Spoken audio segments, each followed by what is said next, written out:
All Quiet on the Western Front, a movie released in 1930 which won the award for Outstanding Production at the 3rd Academy Awards. It's the first war talkie to have won. It's possibly the first war talkie. It's the first anti-war war movie to have won. Is it the only anti-war war movie to have won? If each Best Picture winner were a Dire Straits track, this one would be Brothers in Arms. My name's Jonathan Hearn. I love movies. I'm interested in history, and I love Wikipedia. I've been watching every Oscars Best Picture winner in chronological order from the beginning, and for each movie I'm putting out an episode talking about it until my or the Oscars' death, whichever comes first.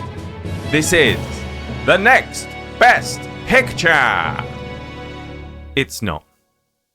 It's not the only anti-war war movie that's won Best Picture. There have been loads.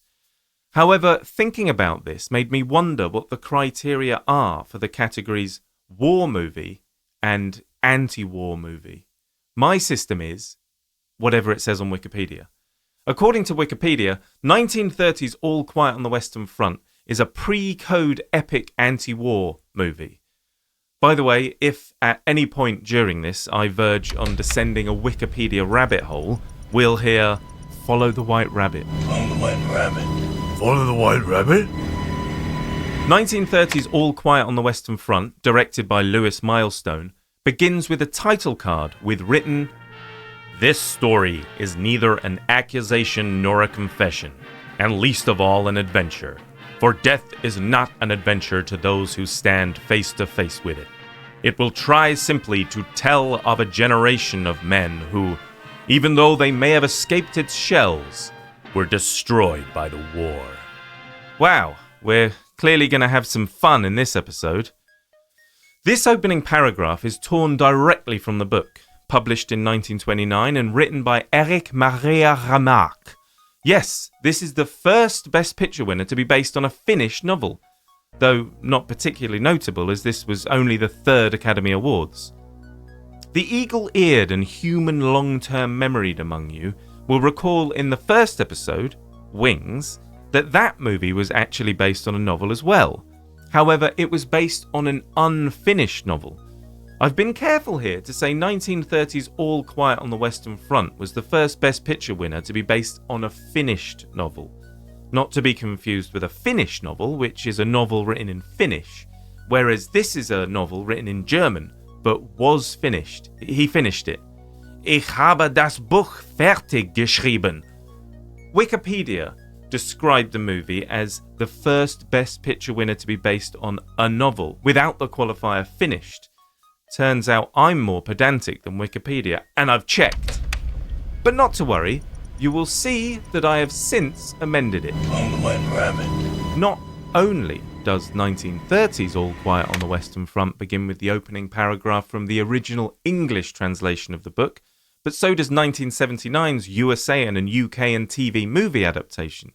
But 2022's German movie adaptation, directed by Edward Berger, doesn't, which is a shame because it would have been in the original German. There have been 3 movie adaptations, 1930, 1979 and 2022. I am ever setting precedents for myself during this endeavour, so of course I have watched all 3 for this episode. The most recent was nominated for the Best Picture at the 95th Academy Awards, but didn't win, so I won't need to do another episode on this story. If I live long enough to get that far, I'll be doing an episode on Everything Everywhere All at Once instead, which is rad. Upon watching 2022's, I noticed some details not present in 1930s, and so my curiosity drove me to read the book, breaking my promise to myself that I wouldn't resort to that. This is about big flashy movies, not tiny floppy books. To be precise, I read the first English translation of the book.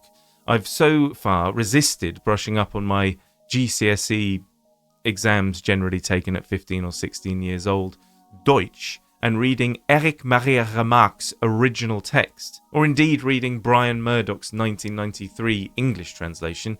However, I'm John-treagued, my name is John, by the latter.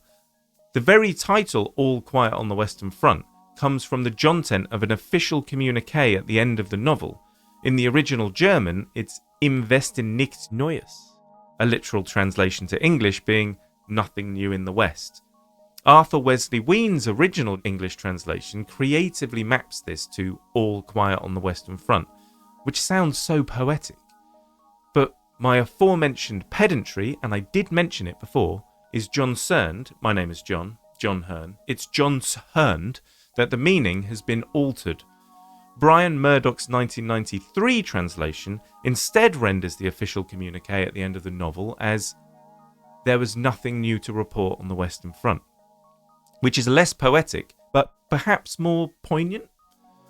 He still titled the book All Quiet on the Western Front because in his English words, although it does not match the German exactly, Ween's title has justly become part of the English language and is retained here with gratitude. On the White Rabbit.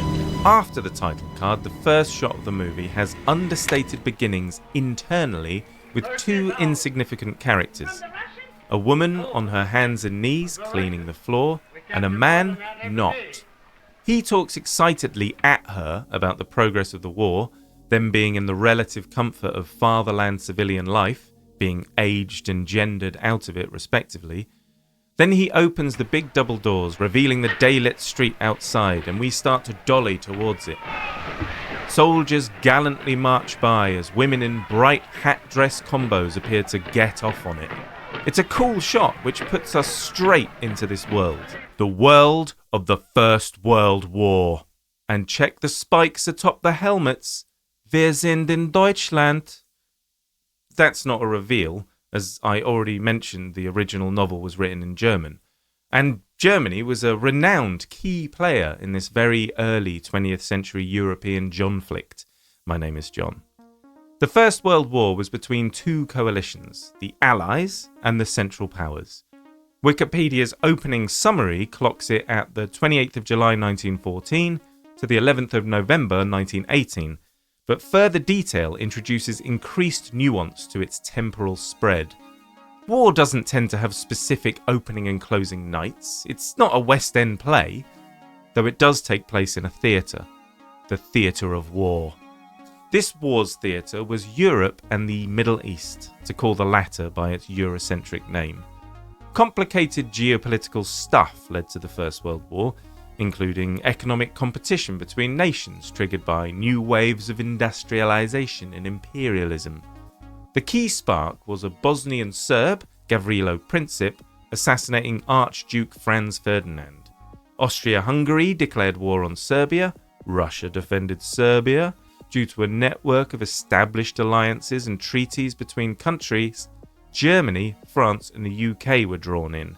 In 1915, Italy, Bulgaria, Romania and Greece joined in, and in 1917, the USA fashionably made an appearance. On the White Rabbit.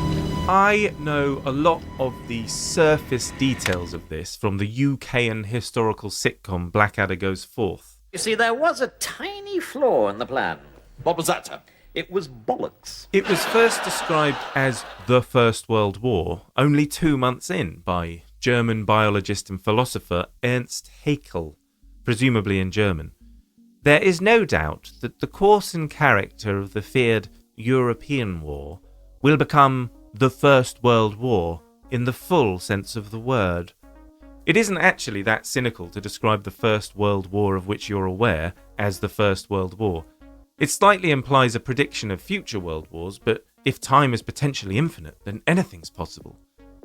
World War I would have been a more cynical name for it at the time, or perhaps a group of drinkers following the statement, the First World War, with the toast, the first of many!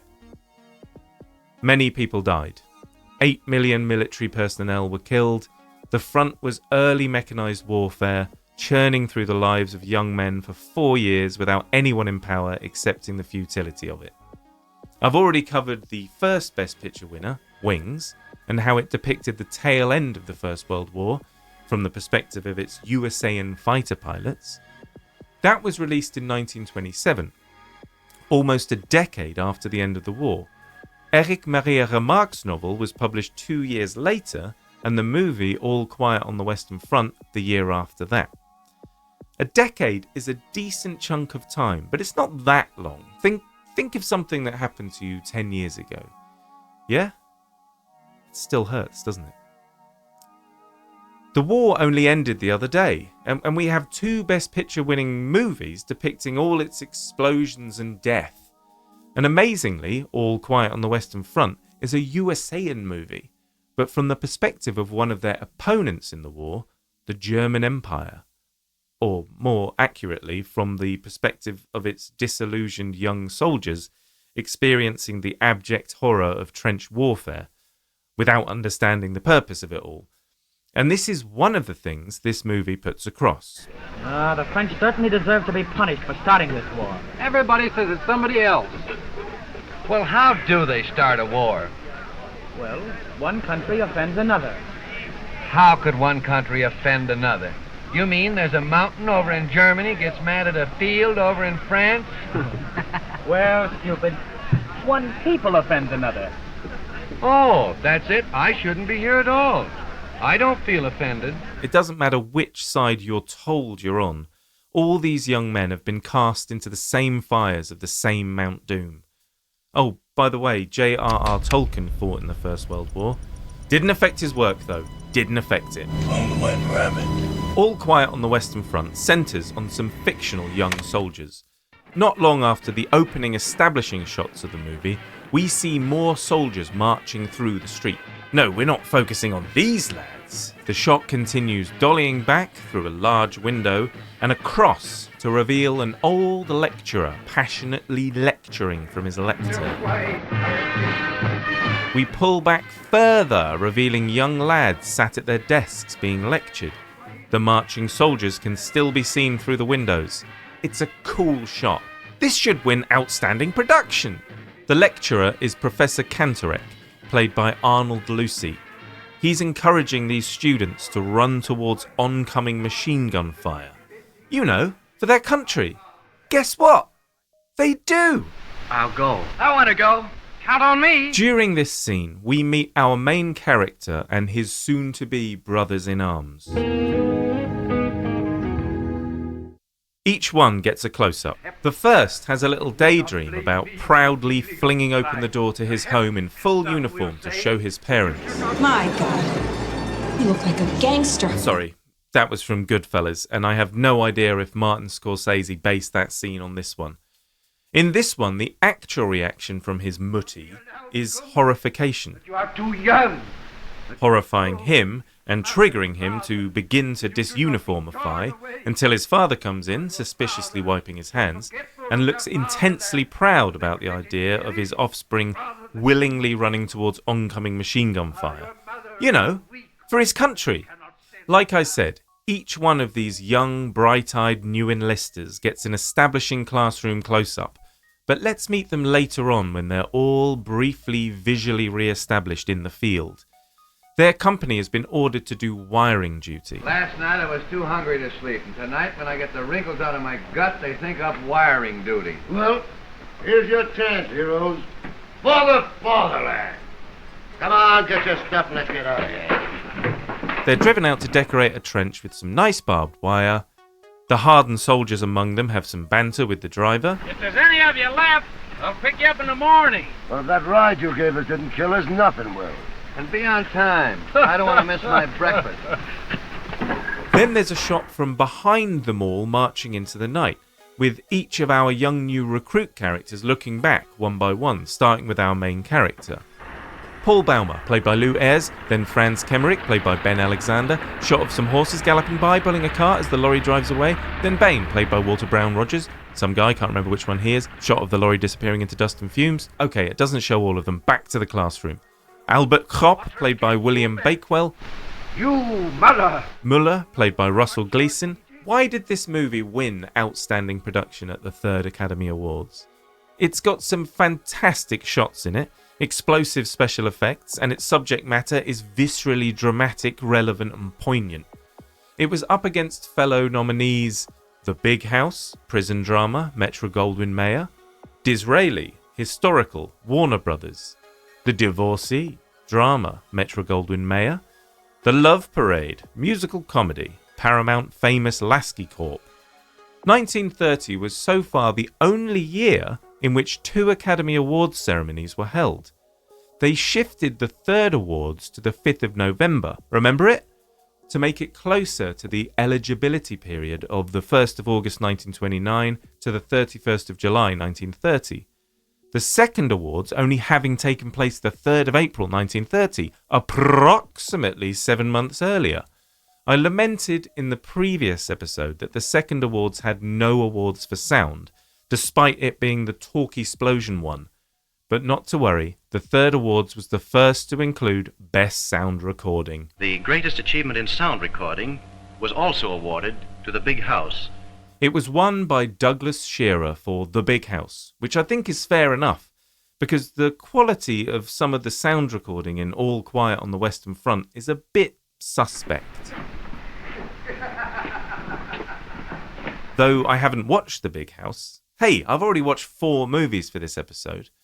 But I've only mentioned 3. What could the 4th possibly be? This is what Wikipedia says about the introduction of the Best Sound Recording Award. Best Sound Recording was introduced this year, making it the first new category since the inception of the Oscars. I've read and reread it multiple times and either cannot parse it or cannot be captivated by it. What can it mean? Unwed rabbit. Could a component of All Quiet on the Western Front's win be the palpable whiff of the stench of a potential Second World War on the figurative olfactory horizon? It's 1930. What's happening? The 15th of January 1930, the moon moves into its nearest point to Earth, called perigee, at the same time as its fullest phase of the lunar cycle. This is the closest moon distance in recent history, and the next will be the 1st of January 2257. Unwed rabbit. It's 1930. Fascism is in the air everywhere you look around. The Wall Street crash has happened in the autumn of the previous year, triggering the worldwide Great Depression. Partly due to this, on the 14th of September, the Nazis win 107 seats in the German parliament, the Reichstag, making them the second largest party. That happens to be in the period between the end of the Academy Awards eligibility period and the third Academy Awards ceremony.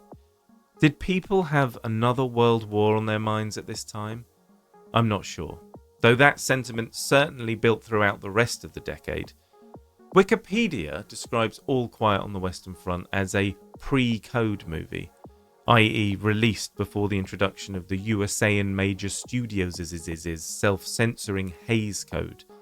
However, 1930 is the year the Hays Code began to be enforced. The first movie reviewed by the committee was The Blue Angel, a German movie starring Marlene Dietrich, which was released the 1st of April, no fooling. By the way, it passed with no revisions, despite being considered indecent by a Californian censor. All Quiet on the Western Front was released after that, the 21st of April, no 20 fooling. Pre-code, Wikipedia? Is it? To be fair to all you fellow Wikipedia files out there, it does explain that enforcing the Hays Code, especially in the early days, was a bit of a shambles, and they struggled to review all the movies. Also, it was widely despised and mocked. For example, the liberal periodical The Nation attacked it, stating that if crime were never to be presented in a sympathetic light, then taken literally, that would mean that law and justice would become one and the same. Therefore, events such as the Boston Tea Party could not be portrayed. And I just quoted Wikipedia verbatim, because I'm a lazy man. Unwed rabbit. For all intents and quiets on the Western Front's purposes, this is a pre-code, anti-war epic war talkie movie. Which bits of the code do I think it breaks? A classroom of males, the collective noun society needs, being manipulated into becoming soldiers together on the front line of an abject, mechanized war, and thus forming a tight brotherhood, could be described as a same-sex relationship, considered by the code as sexual perversion. The swines! But despite a playful kiss in the barracks... Bayonet drill, that's what I want. He kisses both facial cheeks. You won a medal that time, Mother. You wait. In about a month, I'll be covered with them. Despite that playful kiss in the barracks, I didn't pick up on any portrayals of romance, or Sex, German for six, between the boys. Extramarital sex portrayed as attractive or beautiful. This is clear. This is blatant. This is the only code breaking of which I can think.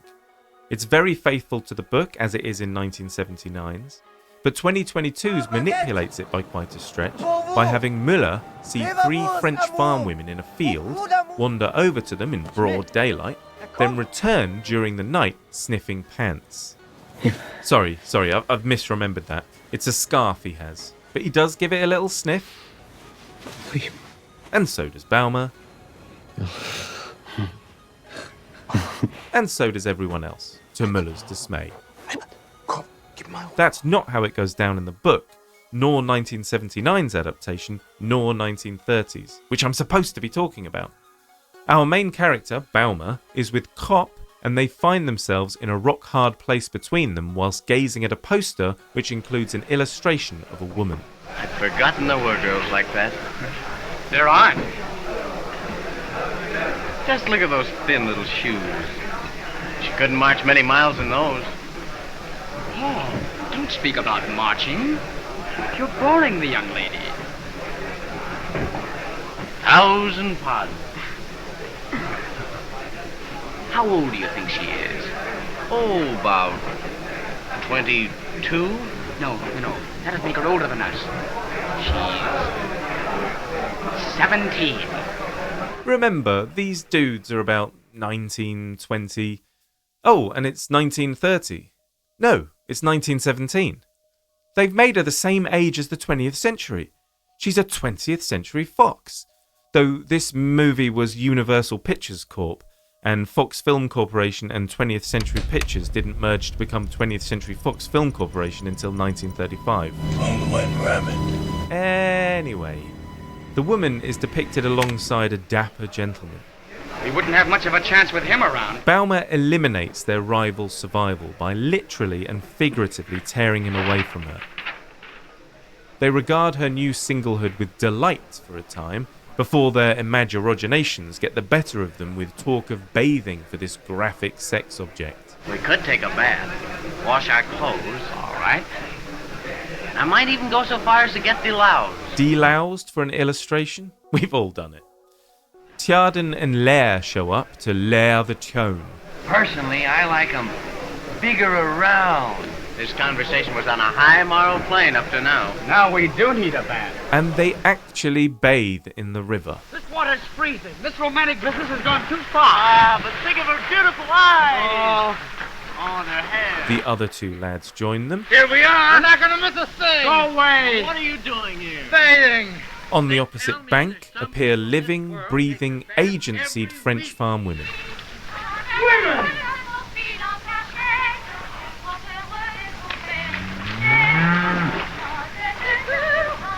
The lads are beside themselves with excitement upon seeing these at least three-dimensional women. They attempt to communicate with them with their limited French. Mademoiselle, you kissez-me. Embrassez-moi. Oh, mais me laissons bien mieux que toi, va! They are German, remember, though rendered in English. I love that there are no subtitles for the French. We truly see through the ears of these lads as they talk amongst themselves, attempting to decipher and then cipher back. What are they jabbering about? Many of us can also use our own knowledge of French, évidemment. Now, there may be a blatantly obvious reason for the lack of subtitles, which flies in the face of artistic choice. Maybe it wasn't that straightforward back then to superimpose loads of text on the picture in sync with people speaking. However, the 1979 TV movie also chooses not to subtitle the French. Oh, bonjour, bonjour! Hey, jolly! Aha! The 2022 movie does, though, but it's a German language movie, so not being fluent in German, I watched it with English subtitles. Offensichtlich. Maybe it was the subtitler's choice to also subtitle the French for me while they were down there. White rabbit. The French women are in desperate need for German sausage, bread, cheese, just any food. They're hungry for actual food. The lads can't cross the river. They're not allowed! And there are guards patrolling the bridge. Halt! You know you're forbidden to cross. You fellas stay on this side or you'll get yourselves in a lot of trouble. The women propose they cross over that night under the cover of darkness and meet them in the building just down the way, bringing food. Guess what? They do! They brave swimming across the river that night, and as promised, bring bread, cheese, and of course, succulent German sausage. C'est moi, Blondie. Bon ami, bon camarade. The women giggle. Presumably at the bare, shivering, bewithered bodies of the lads. But the sausage might be a factor. They are all ravenous. Then what follows is that age-old dance. One might argue the best thing since sliced asexual reproduction. They quickly pair off. There's a tender moment between Baumer and his one. Pauvre garçon. Encore un bout de pain? La guerre. Grand malheur. The order in the book has the last bit first. La guerre, grand malheur, pauvre garçon. Is that actor Yola Davril misremembering her line slightly? Is that why she's uncredited? Who knows? With respect to her, in movie order, it roughly translates to poor boys, the war, such a great misfortune. And then she bangs the poor boy. Obviously, all zegs of these characters put the extra into extramarital zegs, and it's portrayed as attractive or beautiful. The shot establishing this is a beaut, an attractive beaut. Gramophone needle riding the end of a spinning phonograph. We pull back, revealing the now empty chairs at the table. A quiet, empty room with an ominous staircase on the left leading somewhere out of frame. All quiet on the breast and cut that. Forget that. There's a dissolve to a bedroom shot, but just the shadow of the bed frame.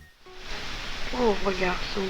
Pauvre petit garçon. Saying poor boy before is one thing, but after?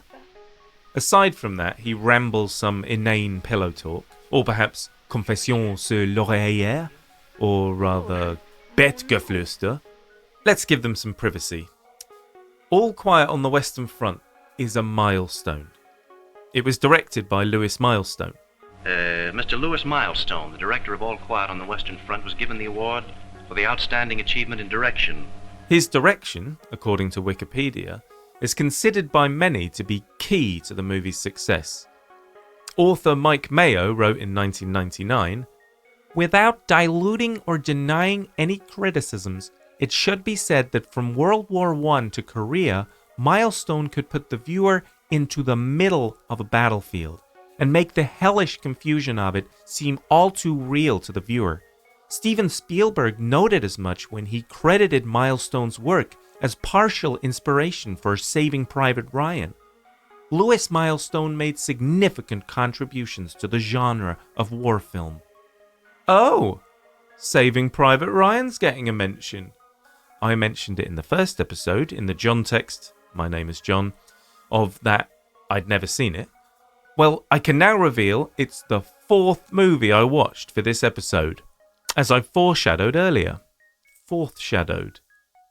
First John impressions, my name is John. It's very good.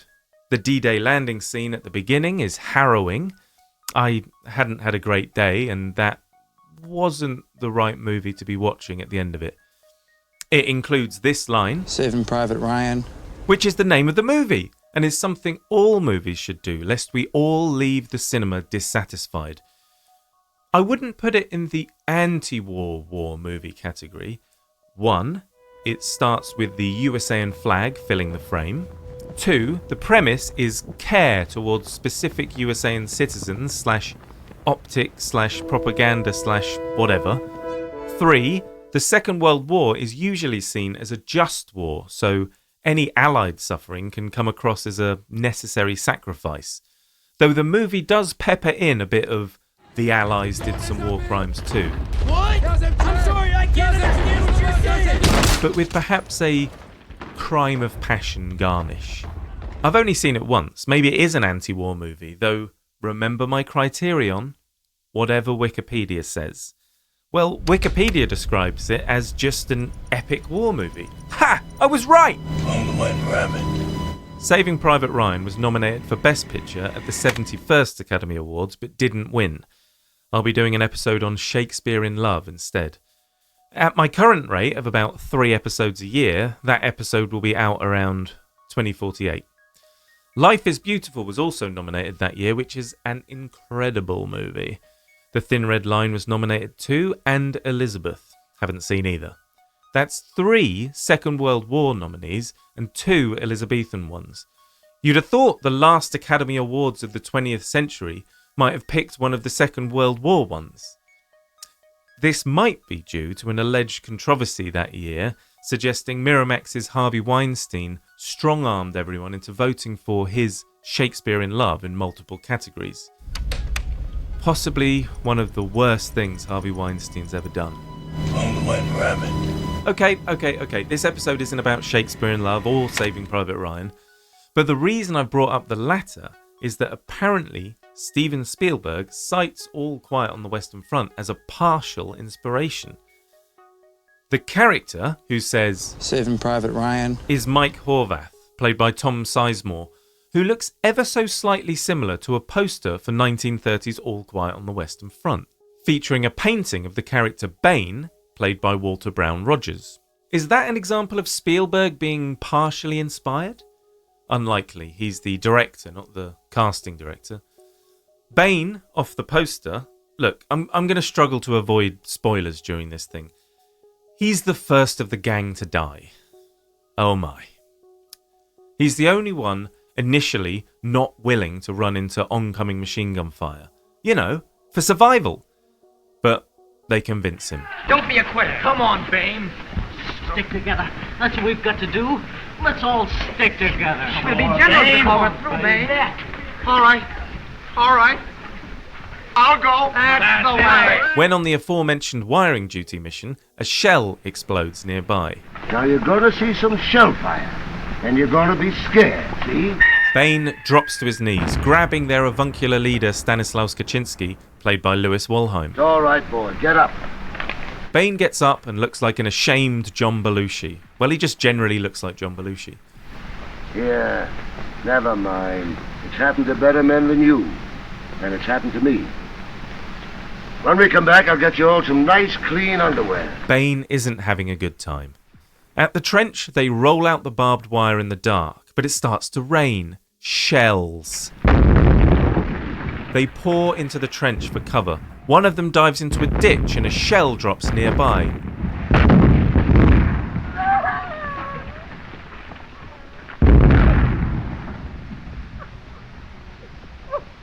He turns to us, bloodied hand over bloodied face. My eyes! I'm blind! I can't see it! Others helplessly peer out at him from the trench. I really hope it's not Bane. It's Bane! He stumbles aimlessly near the lip of the trench as enemy machine guns fire aim fully. Cop is adamant that they don't rob Bane of his life and clambers out of the trench to rescue him. Cop miraculously returns unscathed, carrying Bane, and rolls him into the trench. Dead. He's dead. Why did you risk your life bringing him in? But it's Bane. My friend. It's a corpse, no matter who it is. Cat, he's not a eulogy guy. Bane, the only one who didn't want to go, is the first to go. Pauvre garçon, la guerre, grand malheur. Who is this cat guy? Stanislaus Kaczynski. He's the second key character after Paul Baumer.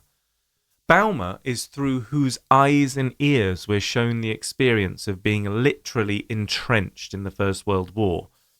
Cat is who explains everything to him, and therefore us. You hit a man under the chin with a spade, you can take his head right off. It's a good club, too, because it's heavy. You hit a man between the neck and the shoulder, right here, then split him one right in two. Mother of God. And it's cleaner. bayonet gets stuck in a man's ribs, you have to kick him to pull it out. The time it takes, you're a dead man. That's Cat in 1979's TV movie, played by Ernest Borgnine off of Airwolf.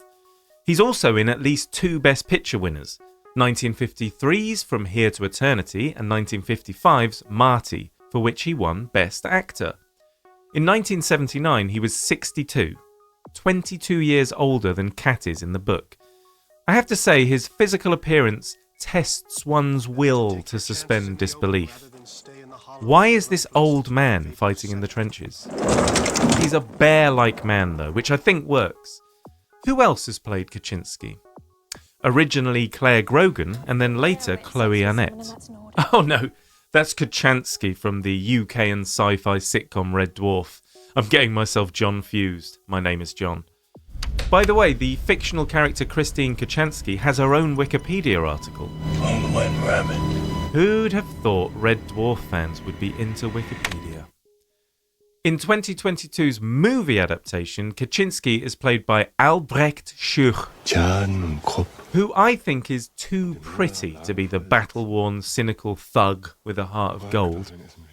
Though again, aptly bear-like. As already mentioned, in 1930's adaptation, Cat's played by Louis Walheim. Wikipedia describes him as having a rough physical appearance. Sure, that's it.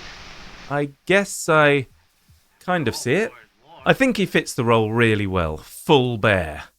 Quick recap. In reverse chronological order, these 3 bears are too hot, too old, and just right. Louis Walheim should have been nominated for Best Supporting Actor. However, there was no such award at the 3rd Academy Awards. It wasn't until the 9th Awards in 1936 that Best Supporting Actress and Actor were introduced. If he had won such an award, he would have only just been able to accept it because he died 3 months after the awards ceremony. His career was mostly in silent movies, but he lived long enough to be in a few talkies.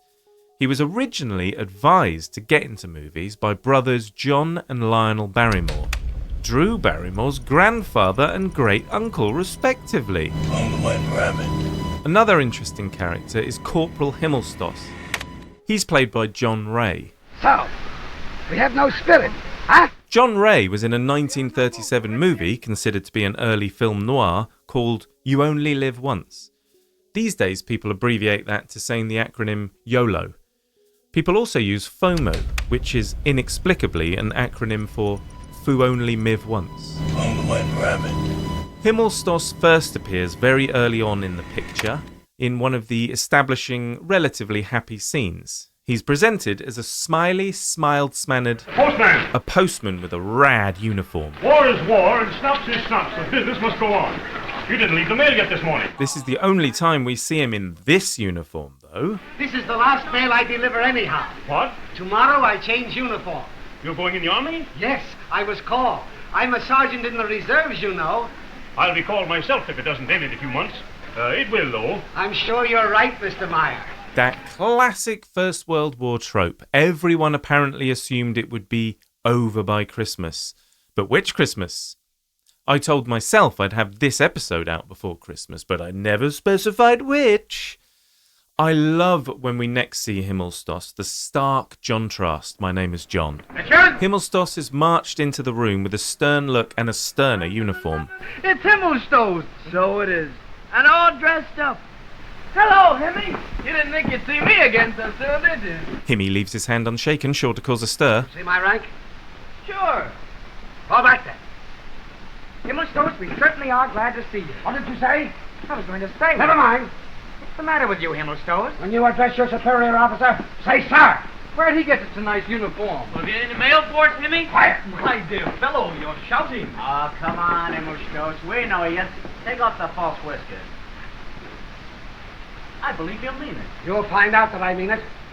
But only 3 days ago you were our postman. Silence! Baumer saunters away, smirking.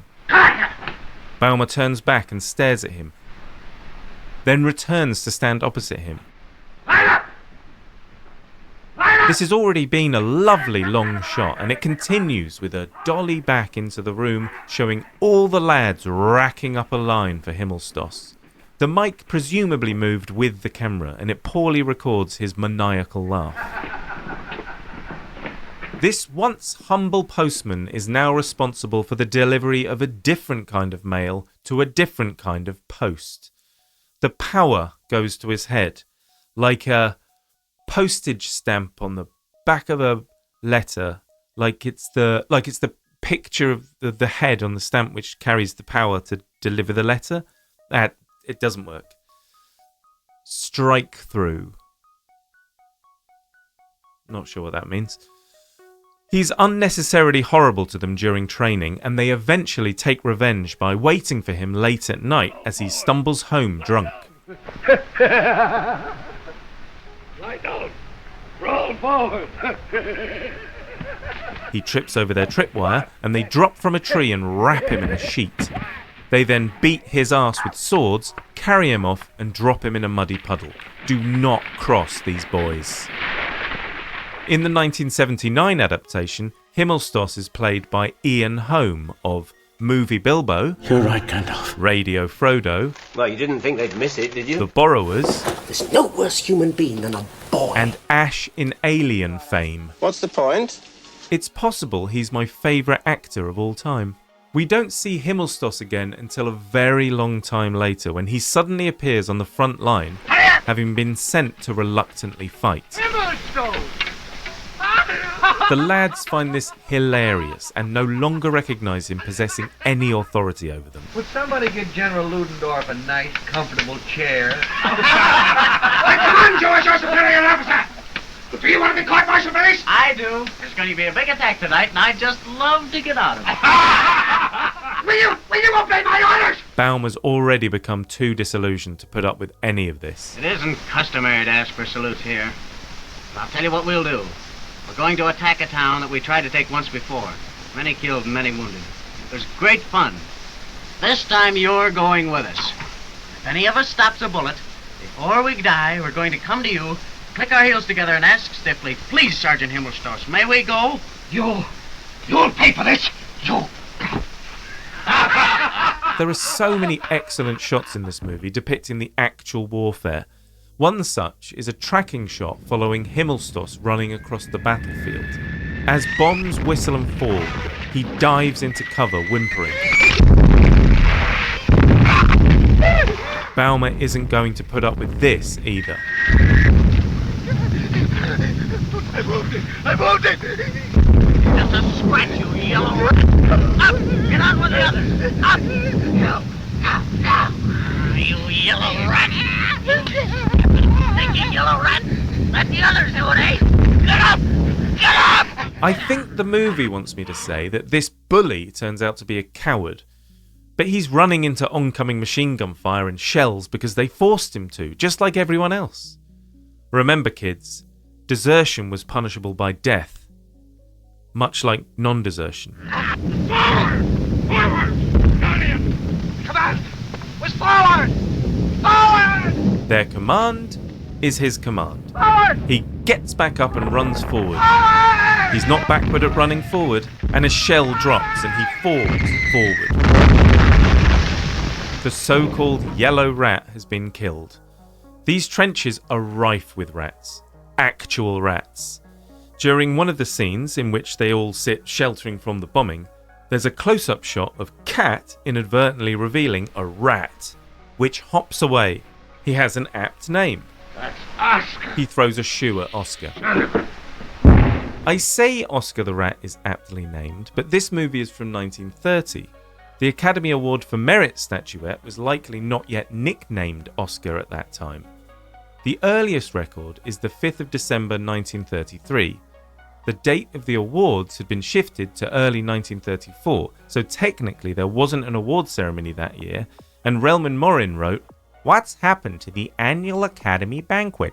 As a rule, the banquet and the award of Oscar, the bronze statuette given for best performances, is all over long before this." This quote was only discovered in 2021 by Brazilian researcher Dr. Waldemar Dallanogare. Prior to this, Sidney Skolsky was credited, with the earliest mention on record having written on the 16th of March 1934, "These statues are called Oscars." I hope that wasn't the entire column. Betty Davis claims she named it in 1936 after her first husband, Harmon Oscar Nelson, because the statuette had his arse. But she was clearly talking out of hers. There's only one more claim Wikipedia mentions. Margaret Herrick, librarian and president of the Academy, may have said she named it after her supposed uncle Oscar in 1921. How vague is that? And the statuette wasn't even cast until 1928. White rabbit. I shouldn't be descending a rabbit hole, I should continue down my rat hole. These guys can't live with rats, yet they're everywhere. We see them stamping and using spades to try to kill the rats, but I don't remember seeing a rat and a human in the same shop. How were the rats treated on set? Animal welfare on sets in the USA is down to American Humane, which was founded in 1877 with the name the International Humane Association.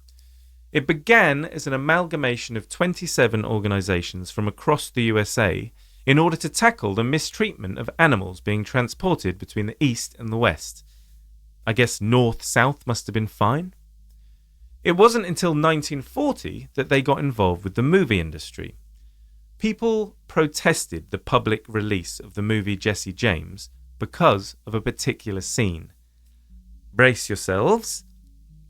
They forced a horse to run off a cliff. Don't do that. This led to American Humane monitoring the use of animals on movie sets. Now, we've already talked about the Hays Code, and you and I both find many of its restrictions to be inhumane, or at least silly. But get this, by an odd twist of fate, when the Hays office began being dismantled in 1966, it triggered American Humane's access to some sets to be diminished for 14 years.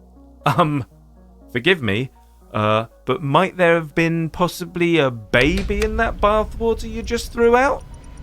A baby animal, perhaps? White rabbit. You leave the white rabbit alone. How can I possibly know how the rats were treated on the set of All Quiet on the Western Front? I can't ask them. They're all long dead. Well, that's never stopped me before. As you should know very well by now, I have, for situations such as this, a medium. Hello, yes, I am a medium. And I'm very much at large. What does that mean? It's a prepositional phrase I'm using in its idiomatic sense to mean on the loose, roaming freely, not confined. It's derived from phrases meaning at liberty or freedom. According to Wiktionary, follow the white rabbit. Have you managed to contact a rat who worked on All Quiet on the Western Front? Believe it or not, I have. She's in the room with us. I believe it. Could you ask her what were the working conditions? She's saying, it's difficult to decipher. I don't entirely know if it's a language. That's fine, we can leave it. I'm getting something. Hungry. Horny. Terrified. Tired. Anything else? She says it was a privilege to be involved, a lot of hard work, but ultimately rewarding. What a fascinating insight. Thank her for her time. She's gone. You might be thinking, isn't this the tip of the Rat King? What about all the horses used in the movie? The Wikipedia article on 1930s All Quiet on the Western Front contains the word horse 0 times. Many horses appear in the movie, and there are a lot of explosives going off. I think it's a fair bet they weren't treated very well, but likely better than the horses used in the actual First World War, though that's not really saying very much. In the 1979 adaptation, Dettering, a farmer, played by Ewan Stewart, is horrified to see injured horses suffering. Shoot the wounded horses! Shoot them! He eventually breaks and tries to shoot them himself. Cat pushes down his rifle. Hey! You crazy, you want to kill somebody? Someone does end up shooting the horse. What have they done? done anything. Killing horses is wrong. It's wrong killing horses. Make your mind up, Dettering. You want the tragically injured, suffering innocent horses shot dead or not? Horses aside, what about our fellow humans? Around 2,000 human extras were used in this movie. They're shooting scenes of war, including actual pyrotechnics, destruction, simulated fighting, and unsimulated running, jumping, and falling. I think it's a reasonably fair bet there were accidental deaths. I mentioned watching the movie Babylon in the previous episode, and that includes numerous accidental deaths during this period of Hollywood. In fact, it still happens to this day. I don't know the statistics and obviously haven't bothered to look them up, but my guess is that it's still safer than crossing the road. Yes, but we have to do that too. By the way, that was a clip from the UK and early 1980s sitcom The Young Ones. One of the 2,000 extras was future director Fred Zinnemann, who would have been in his early 20s. He went on to direct movies such as High Noon, Julia, and 2 Best Picture winners, From Here to Eternity and A Man for All Seasons, so we'll be returning to him in future episodes. Long White Rabbit. Paul Baumer begins as a bright-eyed boy who's convinced to willingly run into oncoming machine gun fire. You know, for his country. His arc has him becoming more and more disillusioned. One big moment in the book, and in all 3 movie adaptations, is this. They're retreating as shells explode all around. Some of the footage is sped up, some isn't. Baumer leaps into a ditch for cover. He holds his rifle, stressed, as he furtively watches enemy soldiers leaping over him. The enemy soldiers turn to retreat, and so Baumer watches them leaping back over him in the opposite direction. He does a comically confused face, then a joyous one. Everything's going to be all right. Then an enemy soldier enters his ditch, and Baumer wastes no time pinning him and stabbing him multiple times in the chest. He's going to have to stay in this ditch for some time. He definitely can't leave right away, as is exemplified by the classic helmet on the end of a bayonet poked above the ledge test, where it comes back full of bullet holes. I feel like I've seen that in 1 million cartoons. The stabbed soldier isn't dead, by the way, yet. The 2 of them spend the night there looking up at the fireworks. The lighting in these shots is great, as their faces are intermittently lit as if by explosions above. What happens here is Baumer finds himself for the first time having to face someone he's killed and watch him slowly die. He experiences a change of heart, trying to keep it beating as opposed to stabbing it over and over again. For example, taking water from the muddy puddle at the bottom of the ditch into his cupped hand and having the dying man drink it. The next day, however, he yells, "Stop that!" because of the man's incessant moaning. I can bear the rest of it. I can't listen to that! But he can't stay mad at him. You won't die. No. You won't die. They're only little wounds. You'll get home. You'll be all right. You'll get home long before I will. How can he stay mad at that face? The man is now dead.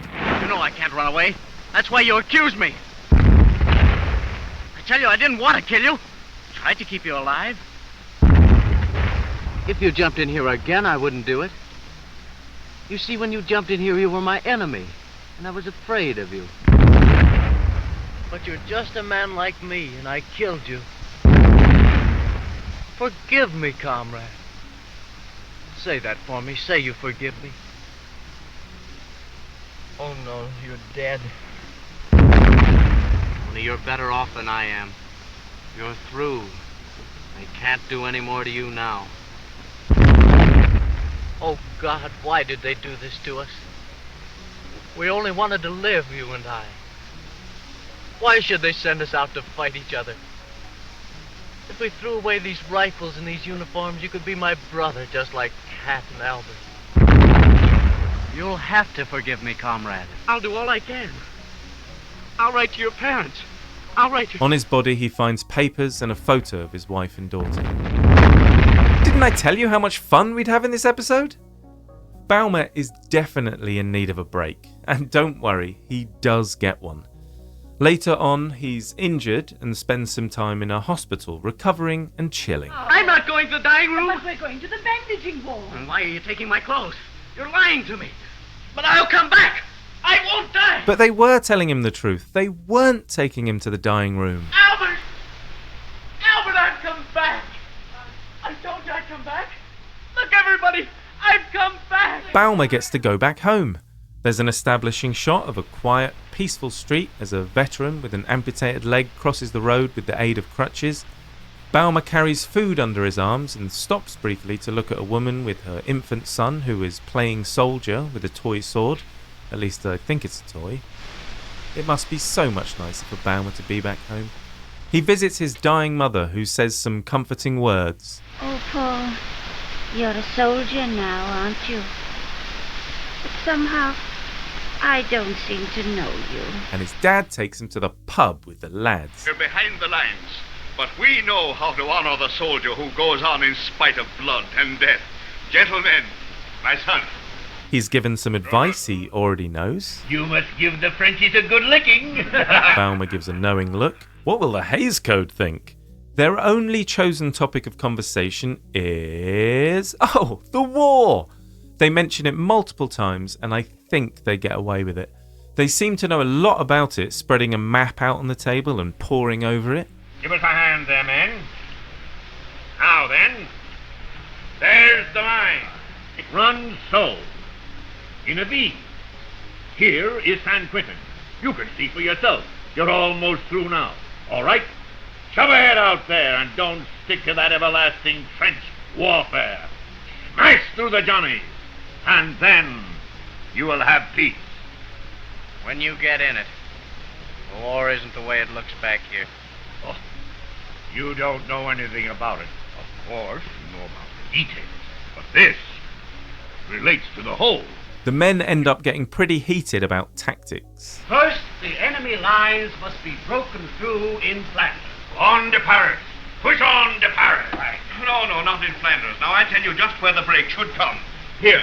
The enemy has too many reserves there. I insist upon Flanders. I know, but my dear man, why should they do that when they're halfway through San Quentin? Balmer quietly slips away unnoticed in a poignant static wide shot. Mountains, no. Coming home has made him even more disillusioned.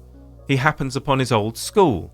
There's a shot through that big window of the classroom as he stands in uniform, emptily looking in. A tracking shot mirroring the one from the beginning reveals Cantorek still inspiring young men to go to war. Save the fatherland. Paul goes in to glare. Paul! How are you, Paul? Glad to see you, Professor. You come at the right moment, Balmer. Just at the right moment. And as if to prove all I have said, here is one of the first to go. A lad who sat before me on these very benches, who gave up all to serve in the first year of the war. One of the Iron Youth who have made Germany invincible in the field. Look at him.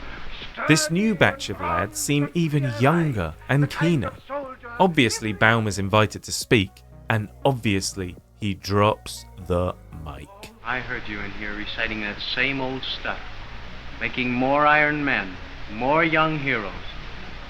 You still think it's beautiful and sweet to die for your country, don't you? Well, we used to think you knew. The first bombardment taught us better. It's dirty and painful to die for your country. When it comes to dying for your country, it's better not to die at all. There are millions out there dying for their countries. And what good is it? Paul! You asked me to tell them how much they're needed out there. He tells you, go out and die. Oh, but if you'll pardon me, it's easier to say go out and die than it is to do it. Coward! And it's easier to say it than to watch it happen. You're a coward! No, boy! I'm sorry, Balmer, but I must say... No use talking like this. You won't know what I mean. Only, it's been a long while since we enlisted out of this classroom. So long, I thought maybe the whole world had learned by this time. Only now they're sending babies, and they won't last a week. I shouldn't have come on leave. Up at the front, you're alive or you're dead, and that's all. You can't fool anybody about that very long. And up there we know we're lost and done for, whether we're dead or alive. 3 years we've had of it. 4 years. And every day a year, and every night a century. And our bodies are earth, and our thoughts are clay, and we sleep and eat with death. And we're done for because you can't live that way and keep anything inside you. I shouldn't have come on leave. I'll go back tomorrow. I've got 4 days more, but I can't stand it here. I'll go back tomorrow. And that's it. He goes back. Sorry. His mother's right. He's a soldier now, nothing else. He belongs on the front. He does spend one more night with his mother. She tucks him into his bed and gives him some sage warfare advice. Be on your guard against the women out there. They're no good. Where we are, there aren't any women, Mother. Nicely deflected, Paul. They kiss. Good night, my son. This seems to be an era of lingering mother-son mouth kisses. Though he actually wants more than that. Mother, Mother. You still think I'm a child. Why can't I put my head in your lap and cry? I acknowledge I've been spitting spoilers all throughout this episode, and I don't really know how to avoid that. To be fair, you've had since 1930 to watch All Quiet on the Western Front. What becomes of all these characters? They all die. Every man has to die. Balmer returns to the front and Tjarden catches him up on who's gone. Where's Westus? Messenger dog was wounded. He went out to get it. And about the new batch. This doesn't look much like the old second company. The replacements are all like that. Not even old enough to carry a pack. All they know how to do is die. It's now 1918 and the war is soon to end, but not for this lot. Is it true about the armistice, Paul? Doesn't look that way back there. You mean they want us to go on fighting? That's what they say. They're crazy. Cat loses his 9th life while being carried by Balmer. Well, kid, now we're going to be separated.